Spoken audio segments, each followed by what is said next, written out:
Hello and welcome MLBA fans. I'm your host King L5 and today I'm bringing you my week 2 match against the Manhattan Metagross. Now this guy has a pretty threatening team honestly, and so in prep I could see that he had many options. He could bring a very fat team or he can bring a very offensive team. Both were quite viable against my roster, so I had to bring things for both of those styles. And so let's get right into my team real quick. I have the Calm Mind Leftovers Gardevoir with 3 attacks. We have Moonblast, Psychic, and I think Shadow Ball or something like that. I don't remember what the last move is. It's not going to come into play in this game.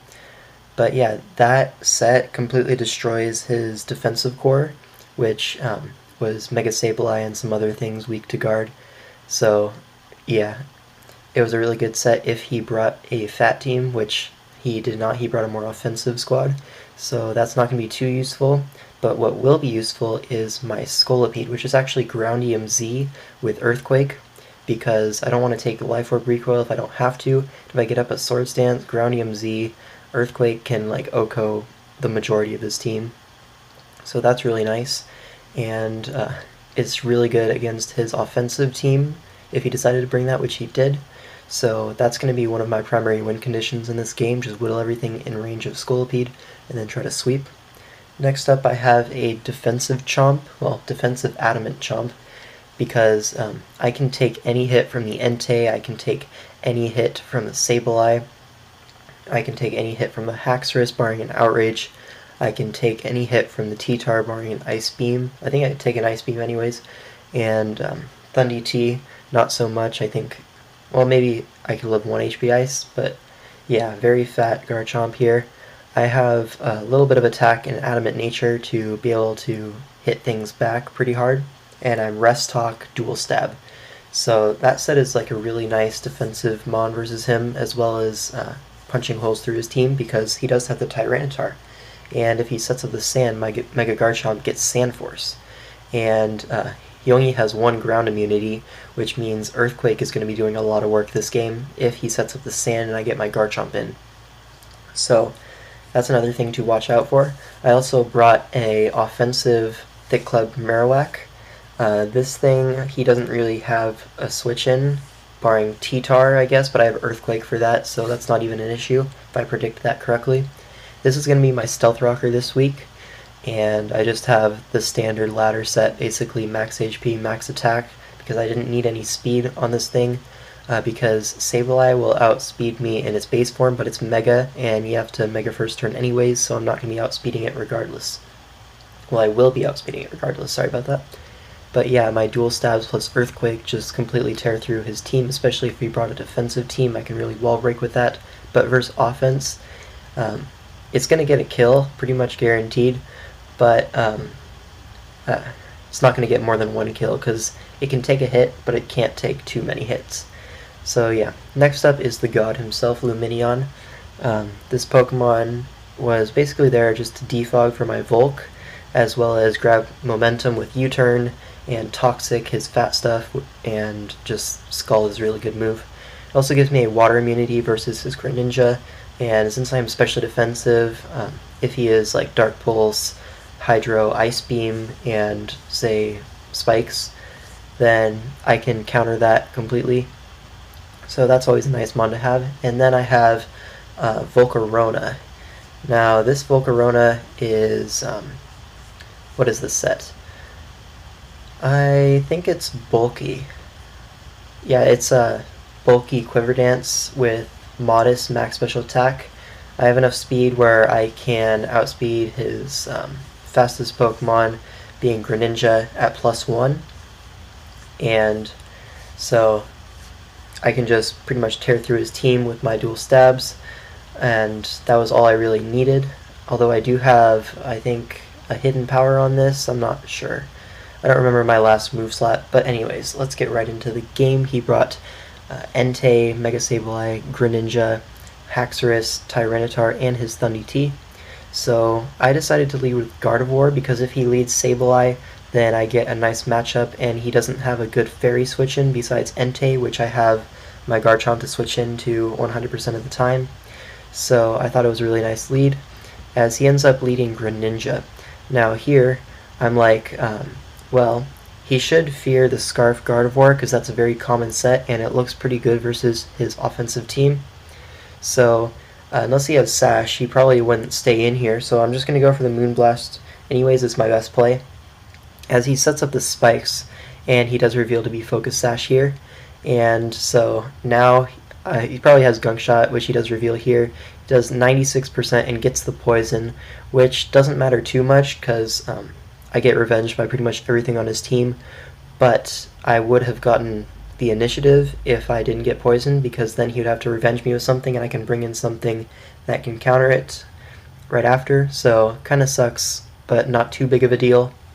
It just means it's a double down rather than him dying and me living on 11%. But anyways, I'm just going to go into my Lumineon because it is the best Pokemon in the game, and he sends in his Tyranitar. So water is super effective against rock, so he's forced to switch out, obviously. And I predict that, go for the U-turn, because, well, I could defog. Letting Thundurus in for free means he basically gets a kill. I'm definitely expecting Dark Pulse for my Marowak, and the spike is not bothering me too much. If it were rocks, I probably would have defogged, just because Volcarona is a really nice win condition in this game, so I wouldn't want to have that immediately at 50%. But if it's just a spike, I can leave that up. It doesn't bother me too much, and I can just go for the U-turn right out into my Marowak, and now I can get up my rocks, because if he kills me, then I get rocks up, and I can just revenge him with anything on my team. Whereas if he nasty plots here, that's where it could get a little scary. I would have to go into Scolipede and just go for a poison jab, and like it would get nasty there. But I'm pretty sure he's not going to nasty plot up on a Marowak that could easily OHKO him, and I do get up my rocks. And so here I make a little bit of a misplay, sort of, not really. He goes for the nasty plot, which is really interesting. And if you look at my team, if he set that up and I for some reason was a defensive set because I didn't attack him, if I was like physically defensive or something and I just had a berry or something because I didn't show leftovers, if he set up here, he was in a very solid position. So I understand the play, but I'm just going to kill it with a Shadow Bone. I could have gone for the Flare Blitz there because Sand kills me anyways, so just in case this was a bulky Thundurus capable of living Shadow Bone, I could have gone for the Flare Blitz there, and that would have hit the T-Tar a little bit harder as well if you decided to switch into that.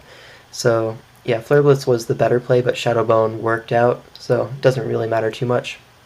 But that huge threat is out of the way. And now I can go to my Garchomp, as it 1v1s literally every Pokemon on his team because the Sandstorm is up. He goes into Haxorus, but my defensive investment allows me to live the Life Orb Dragon Claw, which is pretty nice, as I can just kill that with a Dragon Claw of my own. And here, he can just revenge me with an Entei, Extreme Speed, but instead he goes into Tyranitar. And if this is Scarftar, well, click X, right? But this looks to be his Stealth Rocker on his team, so I wouldn't expect it to be Scarf. So I'm just going to stay in an Earthquake and it's going to die, which is like kind of interesting. I guess he didn't want to get up the sand later for my Chomp, but like revenging it with Entei was completely safe. Not sure why he didn't, but now he does decide to go do that. And at this point, Scolipede couldn't come in. I am Adamant Scolipede, but since he revealed the Extreme Speed, he's forced to be an Adamant Entei from the event.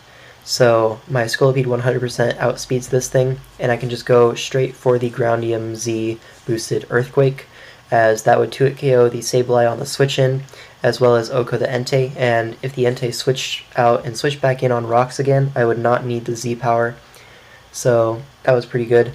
And now he's going to go into his Sableye, and here I'm just going to go for an Earthquake, scouting the damage to see if I can potentially 1v1 with the Scolipede, but it looks like no, I definitely cannot, as he goes for the taunt for some reason, I guess predicting me to try to set up, but that's not going to be the case. I'm just going to go for the Poison Jab because Earthquake's not doing any damage anyways, and I can just fish for the Poison, which I do get first try, lucky.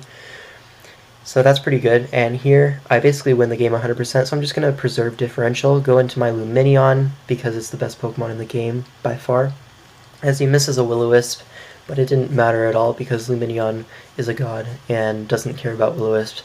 I'm going to go for the defog so my Volt comes in safely just in case he crits knockoff into crit knockoff into crit knockoff and I lose my Volcarona that way. I would like it to be at full when it comes in. And here, he's kind of forced to recover because 2 Scalds plus poison damage will knock him out, so I get Volcarona in for free. And at this point I can just go for the Fiery Dance and follow it up by a Bug Buzz and take him out with that plus the poison damage. And I do get the boost, which didn't matter at this point, but I am just going to clean up this game with Volcarona getting the last kill. And that's going to be the good game versus the Manhattan Metagross, and the Oakland Rose Raiders are now 2-0 with a +8 differential. So overall, pretty nice record so far. Definitely looking forward to the next few weeks. And yeah, we'll see you guys in those battles.